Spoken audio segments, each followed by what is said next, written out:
नमस्कार, स्वागत है आपका हॉर्नबिल टीवी में और मैं हूं आपके साथ शिखा सकलानी। बुलेटिन की शुरुआत करते हैं खबरों के साथ।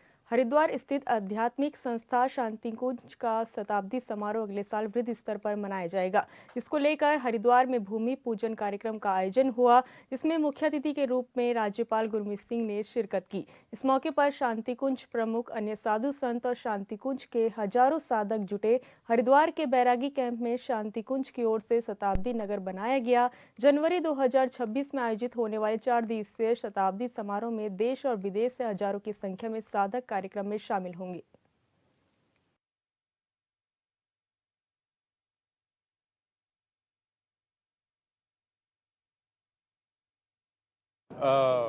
अखिल विश्व गायत्री परिवार के वसुधा वंदन समारोह किया है और अगले 50 दिन ये कार्यक्रम चलेगा। ये सचमुच एक अद्भुत क्षण है कि पूजनीय माता जी की जन्म शती है और जो अखंड ज्योति है उनके भी शताब्दी हो गई है।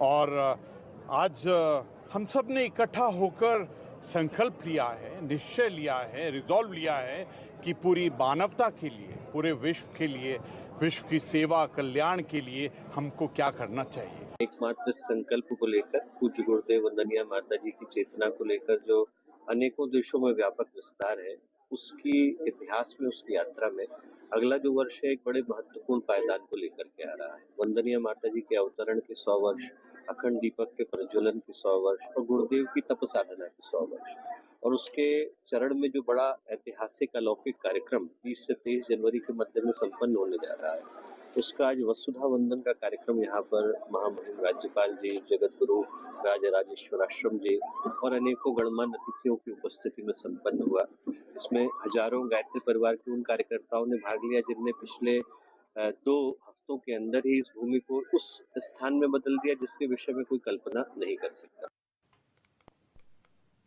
भीमताल विधानसभा के विधायक राम सिंह कैड़ा ने सीएम धामी से मुलाकात की। इस दौरान उन्होंने सीएम से भीमताल विधानसभा क्षेत्र के समस्याओं के निवारण की मांग की। विधायक ने कहा कि भीमताल विधानसभा के अंतर्गत स्वास्थ्य सुविधाओं का अभाव है। क्षेत्र के लोगों को इलाज के लिए हल्द्वानी या नैनीताल जाना पड़ता है।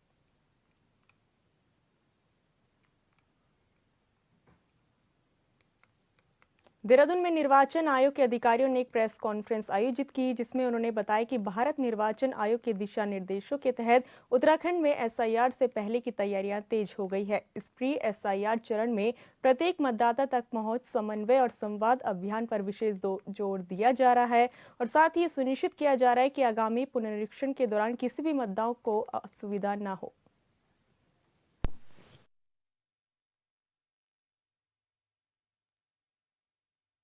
इसमें ये मैं बताना चाहूँगा, इसलिए हम अभी से तैयारी किया है क्योंकि उस टाइम पे हमको थोड़ा टाइम जो भी मिलेगा उससे अच्छा है कि हम अभी से तैयारी कर लें।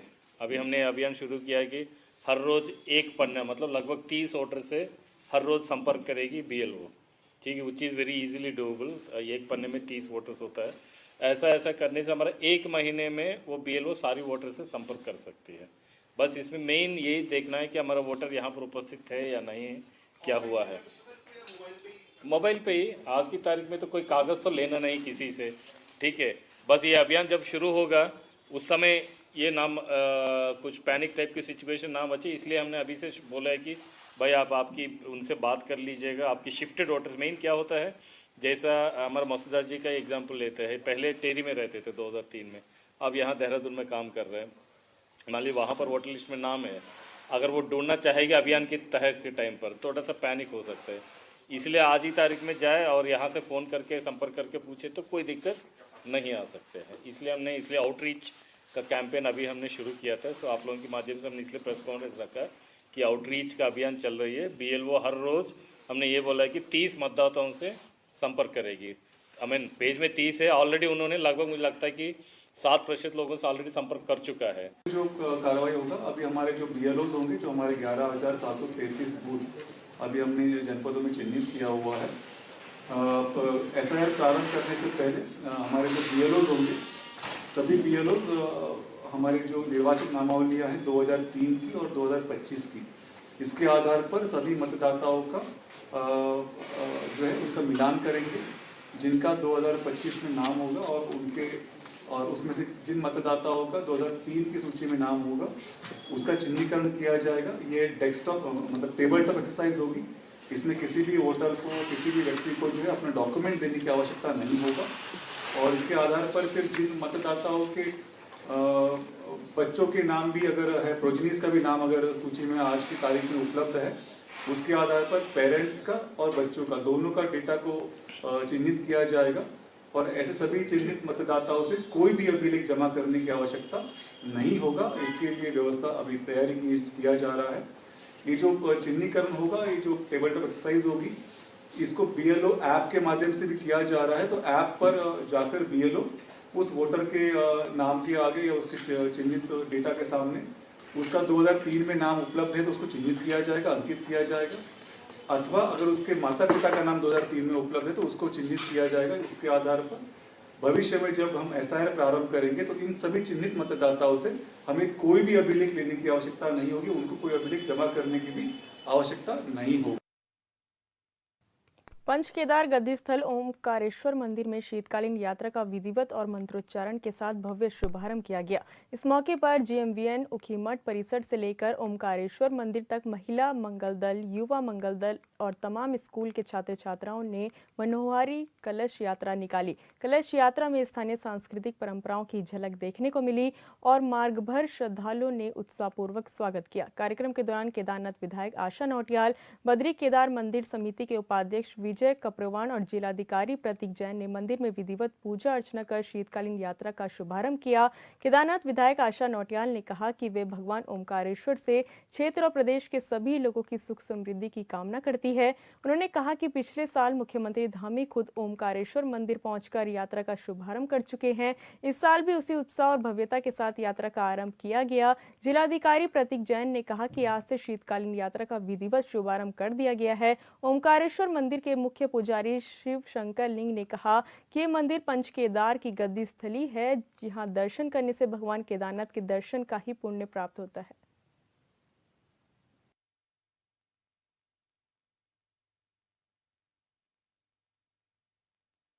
भगवान केदारनाथ जी की जयकारा के साथ मैं समस्त क्षेत्रवासियों की सुख और समृद्धि की कामना करती हूँ और आज शीतकालीन यात्रा का प्रारंभ यहाँ पर किया जा रहा है, जिसको पिछले वर्ष हमारे प्रदेश के यशस्वी माननीय मुख्यमंत्री जी ने 8 दिसंबर को यहाँ से शीतकालीन यात्रा का प्रारंभ किया था। ठीक उसी तरह आज भी यहाँ पर शीतकालीन यात्रा का प्रारंभ किया जा रहा है और मुझे विश्वास है कि संपूर्ण भारत से यहाँ पर शीतकाल में भी यहाँ के संस्कृति और प्रकृति, यहाँ की इस धार्मिक यात्रा में लोग आएंगे और भगवान पंच केदार, भगवान केदारनाथ के दर्शन ओमकारेश्वर मंदिर ऊखीमठ में किए जाएंगे। देखिए, हम सब जानते हैं कि ऊखीमठ में स्थित ओंकारेश्वर महादेव मंदिर बाबा केदार जी की शीतकालीन गद्दी है और अक्टूबर 23 को जब से श्री केदार धाम के कपाट बंद हुए उसके बाद बाबा केदार की डोली इसी मंदिर में आके विराजमान की जाती है। वैसे ही जो द्वितीय केदार हैं मदमहेश्वर जी, उनकी भी शीतकालीन गद्दी ओंकारेश्वर महादेव मंदिर में ही है।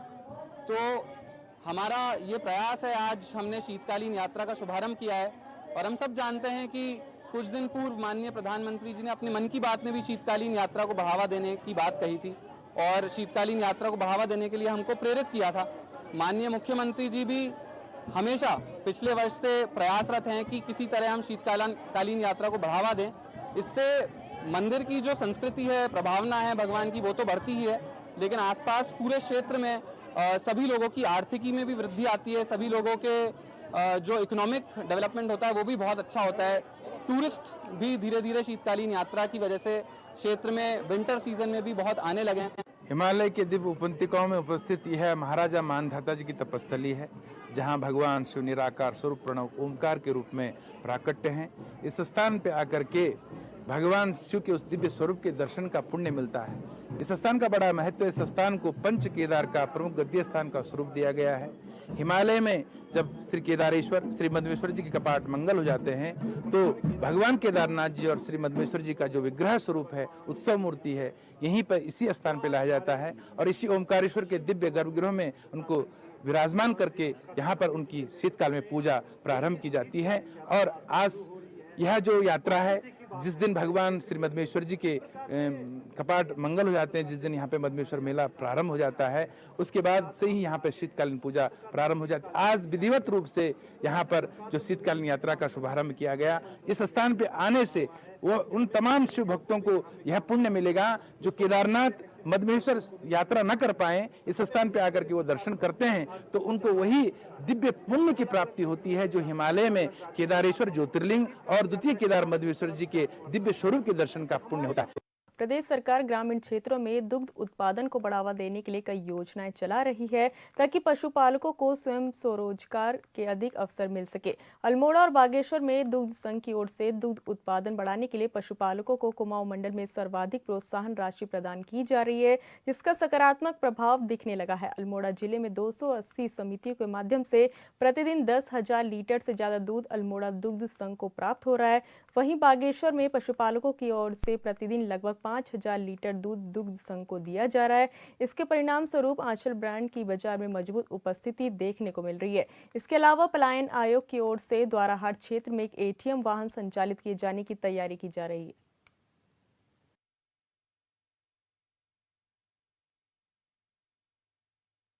वर्तमान में अगर हम दूध के रेटों को ही लें, आप देखेंगे कि आज की तारीख में जो हमारे कुमाऊं क्षेत्र में जो सबसे बड़ा दुग्ध संघ है नैनीताल डिस्ट्रिक्ट में, उसकी खरीद रेट है 46 रुपये, उधम सिंह नगर का 46 रुपये, चंपावत का 45 रुपये, पिथौरागढ़ का 44 रुपये और हमारे उत्तर में चमोली दुग्ध संघ है उसका 42 रुपये। लेकिन पूरे कुमाऊं परिक्षेत्र में अल्मोड़ा और बागेश्वर में जो खरीद रेट है वो 47 रुपये। तो अल्मोड़ा दुग्ध संघ आज की तारीख में पूरे कुमाऊं में सबसे अधिक रेट जो है उत्पादकों को दे रहा है। और इससे चंपावत के विकास भवन सभागार चंपावत में उत्तराखंड पलायन निवारण आयोग के उपाध्यक्ष श्री एस नेगी की अध्यक्षता में रिवर्स पलायन से ग्राम विकास सम्मेलन आयोजित किया गया, जिसमें जिले के कई क्षेत्रों से आए प्रवासियों, उद्यमियों, कृषकों, युवाओं और विभागीय अधिकारियों ने भाग लेकर अपने अनुभव और सुझाव साझा किए। सम्मेलन में रिवर्स पलायन कर सफल आजीविका स्थापित करने वाले प्रेरक व्यक्तियों ने ग्रामीण अर्थव्यवस्था को मजबूत करने जैसे उल्लेखनीय कार्य प्रस्तुत किए। उत्तराखंड की जो पलायन की समस्या है ये राज्य बनने से पहले की है और इतिहासन इसको देखा जाता है। जब ईस्ट इंडिया कंपनी ख़त्म हुई और ब्रिटिश ने हमारे पर राज करना शुरू किया तो सरकारी नौकरियां खुली, पुलिस में, फौज में, तो लोगों ने गांव से जाना शुरू किया। पहले ये पलायन तब से चल रहा है।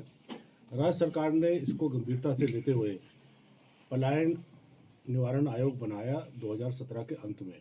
उस समय आयोग ने ये जानकारी ली कि कितने गांव से पलायन हो रहा है, कहाँ हो रहा है। तो ये पाया गया कि सभी गांव में पलायन नहीं है, लेकिन ज़्यादातर गांव में से पलायन है। लोग प्रदेश से बाहर ज़्यादा जा रहे हैं। तो ये 2018 में सर्वे हुआ। फिर 22 में जो आपने भी बोला, हाल में एक रिपोर्ट आई है, 2022 में हमने फिर सर्वे किया तो उसमें ये आया कि अब पलायन हो तो रहा है गाँव से, लेकिन आसपास के क्षेत्रों में ज़्यादा हो रहा है। जैसे लोहाघाट से आसपास लोहाघाट के आ रहे हैं, है ना, और इधर चंपावत के आसपास के लोग चंपावत आ रहे हैं।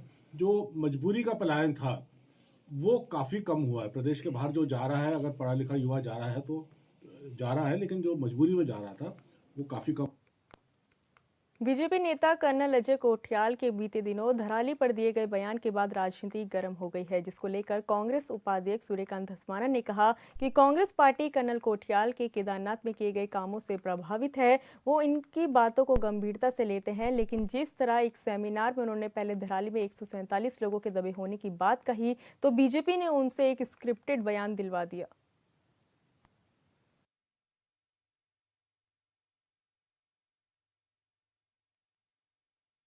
सोशल मीडिया में उनका एक वीडियो वायरल हुआ और उस वीडियो में जो उनका वक्तव्य है, हमने उसी स्पिरिट में, उनकी उसी छवि को देखते हुए जो केदारनाथ जी में पुनर्निर्माण के कामों में उन्होंने अपना योगदान दिया था, हमने उसी परिप्रेक्ष्य में उनके उस बयान को बड़ी गंभीरता से लिया। अब ये तो कर्नल अजय कोठियाल पे है कि वो अपने उस बयान का खंडन करें। उन्होंने जो अब कल बयान दिया है, उन्होंने अपने वक्तव्य को खंडित तो किया नहीं, और उस वक्तव्य में उन्होंने स्पष्ट रूप से कहा है कि 147 लोग दबे हुए हैं आज भी मलबे में। उन्होंने उस अपने वक्तव्य में कहा कि कुछ भी नहीं हुआ, 5 अगस्त से लेकर के अब तक धराली में कुछ भी नहीं हुआ, ये हमने नहीं कहा और ना हमने वायरल किया। ये तो उनका एक वीडियो वायरल हुआ जिसमें उनका ये वक्तव्य है। तो एक पहला जो बर्डन है वो उनके ऊपर है कि वो अपने दिए हुए बयान को खंडित करें, उसका खंडन करें कि साहब मेरा बयान एआई से बना दिया गया, तोड़ मरोड़ के, जैसे आजकल राजनीतिक भाषा होती है कि अपने बयान से मुकरना हो तो नेताओं के लिए सबसे आसान है कि साहब एआई क्रिएटेड है। तो वो एक सबसे पहली बात है। दूसरी बात यह है कि अगर वो उनका बयान है, वो उन्होंने किसी भी जगह दिया, वो उन्होंने किसी सेमिनार में दिया, किसी अपने एकेडमिक लेक्चर में दिया, लेकिन उन्होंने धराली का जिक्र किया और ये कहा कि 147 लोग आज भी मलबे में दबे हुए। उत्तराखंड के पर्वतीय क्षेत्रों के गांवों से पलायन आज एक बड़ी समस्या बन चुका है। उत्तराखंड पलायन निवारण आयोग उपाध्यक्ष एस नेगी ने कहा कि उत्तराखंड के गांवों से पलायन तेजी से हो रहा है। सरकार की ओर से पलायन रोकने की कोशिशें जारी है। नेगी ने कहा कि 2011 में हुई जनगणना के मुताबिक 1068 गांव जनशून्य मिले, जहां कोई भी व्यक्ति निवास नहीं कर रहा था। उन्होंने कहा कि उसके बाद पलायन निवारण आयोग की ओर से फिर से गांव का सर्वे कराया गया। उन्होंने कहा कि वर्तमान में 1500 गांव जनविहीन गांव हैं, जहां से लोग पलायन कर अपने नजदीकी शहर में आ चुके हैं। लेकिन पलायन पर सरकार की ओर से काफी हद तक रोक लगाई गई है और सरकार प्रयासरत है। पलायन आयोग उपाध्यक्ष ने यह भी माना कि उत्तराखंड के 16,000 गांवों से पलायन काफी हो चुका है। पलायन रोकने के लिए अभी हमें और ज्यादा प्रयास करने होंगे और किए भी जा रहे हैं। वहीं लोगों का कहना है कि दूरस्थ गांवों से पलायन रोकने के लिए शिक्षा, सड़क, चिकित्सा और रोजगार व्यवस्था को मजबूती देनी होगी, तभी इस समस्या से निजात मिल सकती है। गांव जो 2011 में जनगणना हुई थी उसके जो आंकड़े हैं उसमें 1068 गांव पूरे खाली थे, जनशून्य गांव उन्होंने बोले हैं। हमने जो सर्वे किया उसके बाद कुछ हमको ज़्यादातर तोक ज़्यादा मिले। पहाड़ में देखिए तोक ज़्यादा होते हैं, है ना। पूरे गांव तो अब उतने खाली नहीं है, 1500 के करीब होंगे, लेकिन तोक खाली हो जाता। तोक से क्या होता है ना, तो वो आके ऊपर रह रहा था, सड़क पे आ गया, पार्टी में आ गया, है ना, लोहाघाट आ गया, है ना। वो उस प्रकार का थोड़ा सा देखने को मिल रहा है। और आंशिक रूप से लोग पलायन काफ़ी गाँव से किया है। ये हमारे लगभग 16,000 गाँव हैं, तो उसमें काफ़ी गाँव से। और पलायन देखिए, आपने बात की पहाड़ की, पलायन की समस्या मैदानी हरिद्वार में भी है, उधम सिंह नगर में भी है ना। ये है कि ये क्योंकि मैदानी जनपद हैं तो वो हरिद्वार से गांव से आसपास अपने हरिद्वार के रुड़की चला जाएगा, हरिद्वार चला जाएगा। उधम सिंह नगर का है, जसपुर के आसपास है, जसपुर चला जाएगा, है ना, खटीमा चला जाएगा। तो वो गांव से लिंक नहीं तोड़ता है क्योंकि थोड़ा सा भौगोलिक परिस्थिति वहाँ आसान है। पहाड़ में क्या होता है कि वो भौगोलिक परिस्थिति कई जगह, अब तो खैर सड़कें पहुँच गई, पहले सड़कें भी नहीं होती थी, लेकिन थोड़ा बदलाव तो आ रहा है। दिल्ली में 14 दिसंबर को कांग्रेस राष्ट्रीय अध्यक्ष मल्लिकार्जुन खड़गे के नेतृत्व में प्रस्तावित महारैली को सफल बनाने के लिए उत्तराखंड कांग्रेस ने भी अपनी तैयारियां तेज कर दी है। इसी क्रम में मसूरी स्थित एक होटल सभागार में रैली संयोजक हरेंद्र शर्मा और पशवादून के नवनिर्वाचित जिला अध्यक्ष संजय किशोर की मौजूदगी में प्रेस कॉन्फ्रेंस हुई, जिसमें रैली संयोजक हरेंद्र शर्मा ने कहा कि 14 दिसंबर की रैली में उत्तराखंड के सभी जिलों से बड़े पैमाने पर भीड़ जुटाने के लिए अभियान चलाया जा रहा है। प्रेस कॉन्फ्रेंस के जरिए आम जनता और कांग्रेस कार्यकर्ताओं से अपील की जा रही है कि वे रैली में ज्यादा से ज्यादा संख्या में पहुंचे ताकि जनता की आवाज मजबूती से सरकार तक पहुंच सके। शर्मा ने कहा कि बिहार चुनाव के दौरान कांग्रेस की ओर से लगाए गए वोटों की चोरी के आरोपों को लेकर लोगों में जागरूक करना पार्टी का कर्तव्य है। उन्होंने कहा कि इस रैली के जरिए लोकतंत्र को मजबूत करने का संदेश दिया जाएगा।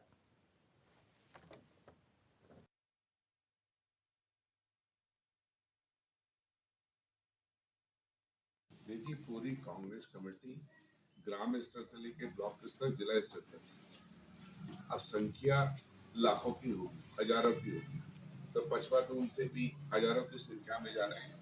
हम प्रेस के माध्यम से आम जनता से भी अपील करने आए हैं कि उस रैली में अपना प्रतिभाग जरूर करें, जो वोटर को जागरूक करें, अपना वोट ना कटने दे। SIR का माध्यम का इतना कम समय है और कई जगह ऐसी शिकायतें आ रही हैं कि जिसका वोट काटना होता है वो फार्म, अगर 10 मेंबर है तो 8 फार्म दे देते हैं। तो ये पक्षपातपूर्ण रवैया भी कई जगह देखने को आया। ऐसा या कई प्रदेशों में ऐसा होता। तो एक चरणबद्ध तरीके से वोट काटे गए। पिछले चुनाव में भी 2022 में मैं जहाँ से प्रत्याशी था तो मैंने पाया कि बहुत बड़ी संख्या में हमारे वोट कटे हुए थे और वो वोट इस तरीके से कटे हुए थे। बहुत ज्यादा उनकी पूछताछ करने पर ऐसा पता लगा कि वोट कम से कम 10 किलोमीटर छोड़, पता ही नहीं कि मेरा बूथ इस बूथ पर वोट होना चाहिए। वो पता चला कि वो सहसपुर के किसी और बूथ पर उसका नाम है। उत्तराखंड में इस बार कड़ाके की ठंड और भारी शीतलहर का अनुमान है। मौसम विभाग के पूर्वानुमान के बाद सरकार भी अलर्ट मोड पर आ गई है। आपदा प्रबंधन विभाग ने सभी जिलों को अभी से तैयारियां पुख्ता करने के निर्देश दिए हैं। इस रिपोर्ट में देखिए।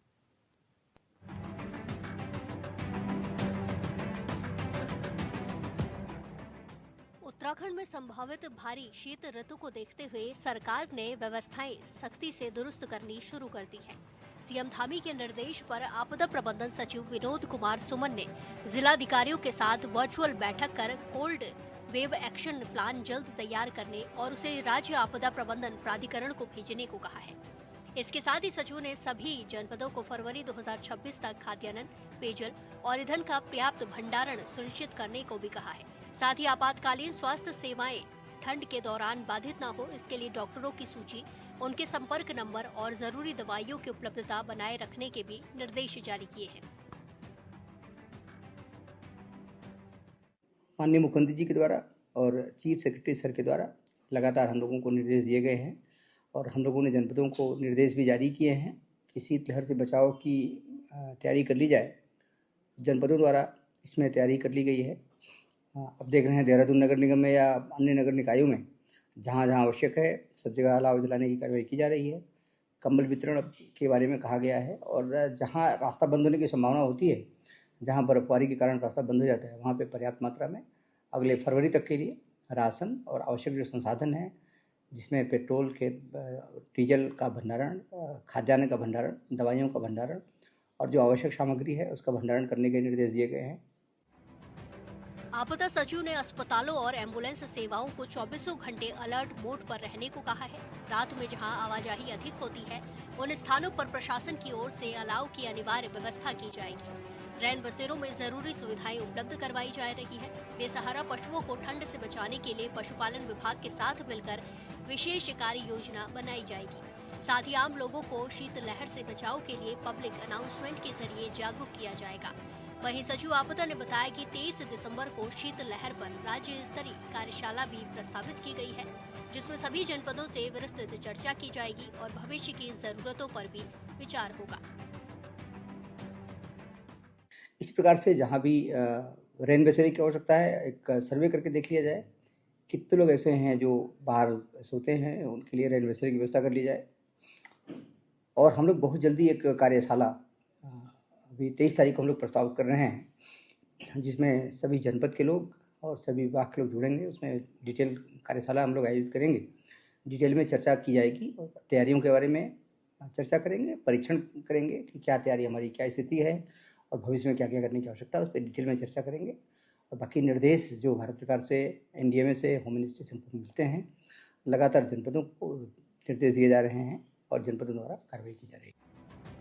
सचिव विनोद कुमार सुमन ने कहा कि जिलों के लिए पर्याप्त बजट उपलब्ध है और यदि किसी जिले को अतिरिक्त फंड की जरूरत होगी तो उसे तत्काल जारी किया जाएगा। मुख्यमंत्री ने निर्देश दिए हैं कि धनराशि की हर मांग पर बिना देरी के स्वीकृति दी जाए।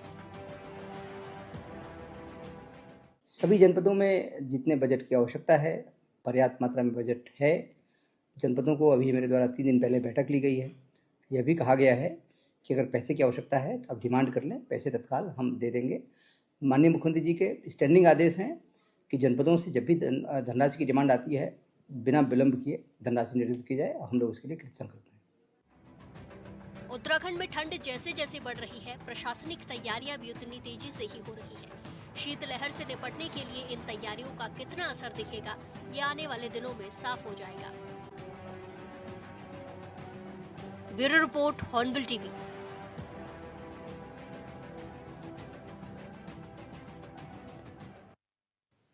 फिलहाल फिलहाल इस बुलेटिन में इतना ही। आप देखते रहिए हॉर्नबिल टीवी। नमस्कार।